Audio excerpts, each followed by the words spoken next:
morning mga kagri. Tayo ngayon ay pasa na naman ng daigdig. Pupunta po tayo sa bundok sa aking alagang lupa at mamimitas po ako ng chiko. Habol pa sa New Year. Tara, huwag na natin patagalin. Mga 7 to 10 minutes lang naman po ito. Iniuna ko na sa motor yung lalagyan ko ng chiko at yung aking hambalanan para hindi mabigat. Tara na, huwag na natin patagalin. Let's go na, tayo ay mamimitas. Samahan niyo po ako doon sa bundok. So ayan mga kagri, nandito na po tayo. Oh. Ang dami chiko pa. Oh, praise God dahil hindi nakita na magnanakaw sapagkat hindi naman sanay ang magnanakaw pa dito sa amin sa chiko. At hindi pa nila identify na madaming bunga ito. May tingin ko maka 30 kilo ito. Ang dami oh. Ayan, unahin ko lang po itong madaming bunga para kung mapagod ako ay hindi na ako masyadong frustrated na ko konti nakuha. So bare hands lang naman po yung gagamitin dyan. Pwede may panungkit na may bakal sa dulo. Ako yung hindi nagagamit.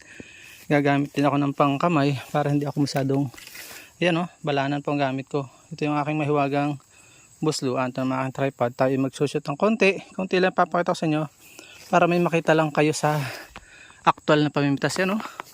Medyo napabayaan ko po ito. Yan o, bababa o. Pabot kamay lang. Pakita ko sa inyo para may sample tayo. Ginaganyan lang yun po yan o. O, diba? O. Bili ng tatay ko.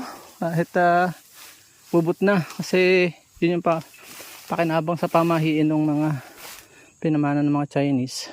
Ito'y hinog naman na. At ma'am, sa sunod na video papakita ko sa inyo kung bakit kailangang hugasan. Papakita ko na lang bahagya yung paghuhugas nito. So ilalagay ko lang ito. Ganyan lang o. O, diba? Tapatan ko na dito. Pampabigat ba ito? Sayang pa yan. Diyan ka na muna. Aha. So yan. So tayo na yung mamimitas. Let's go na. At wala nang paligoy-ligoy. Yung maaabot ko lang makukuha ko. May pangawit din naman ako maliit dito. Yung pangtabas. Pwede na rin siguro yun. Let's go na. Mamimitas po tayo.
So ayan mga kagri, tingnan nyo yung biyaya ng Diyos oh.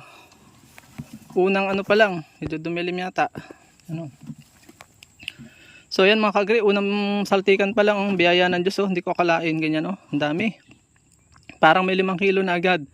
Hindi ko na papakita sa inyo lahat ng pamimitas ko.